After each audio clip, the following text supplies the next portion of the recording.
सभी को नमस्कार। करियर फर्स्ट चैनल पर आप सब साथियों का बहुत बहुत स्वागत है। डिक्टेशन लिखने के लिए तैयार रहें। Ready start.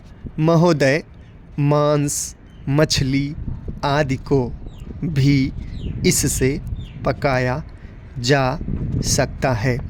सोलर हीटर सार्वजनिक स्थानों जैसे अस्पताल, होटल, कारखाने आदि में पानी को गर्म करने के लिए काम में लाए जाते हैं।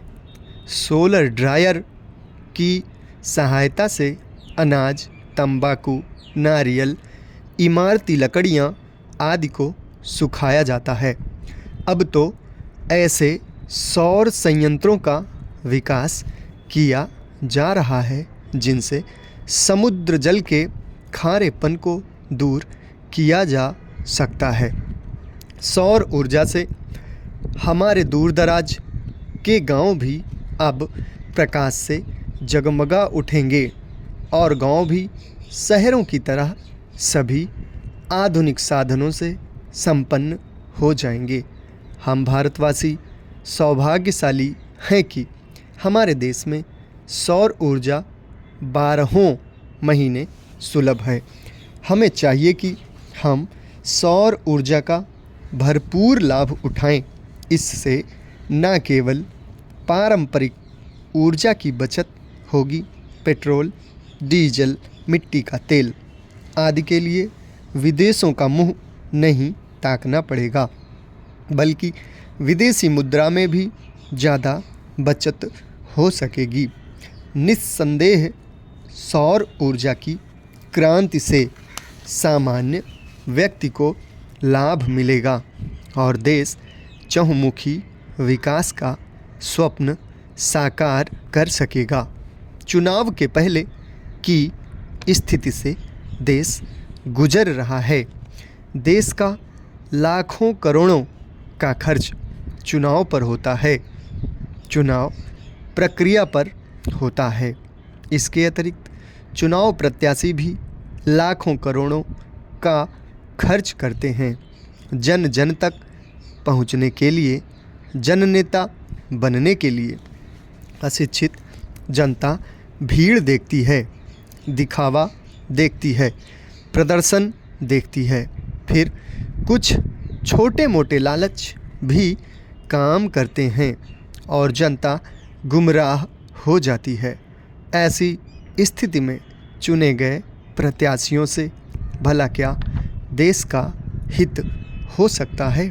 शिक्षित बुद्धिजीवी व्यक्ति चुनाव प्रक्रिया से, चुनाव परिणामों से हताश होकर प्रक्रिया से ही अपने को दूर रखने का उपक्रम करते हैं या करने को मजबूर हो जाते हैं। लंबी खड़ी कतारों में अपना समय नहीं लगाना चाहते। लोकसभा, विधानसभा, पंचायत सभी चुनाव यदि एक ही समय कराए जाएं तो बहुत संभव है लोगों में रुचि बने, समय का व्यय रुके, आर्थिक खर्च भार जो देश को बार बार करना पड़ता है वह बच सकता है। क्या ऐसा कुछ सोचा नहीं जा सकता? प्रत्याशी बनने के लिए कुछ भी मापदंड निर्धारित होने चाहिए।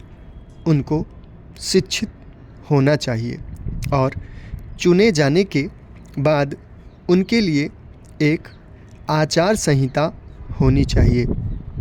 उनके खर्च एवं संपदा पर एक प्रतिबंध होना चाहिए। एक गवेषणात्मक दृष्टि होनी चाहिए।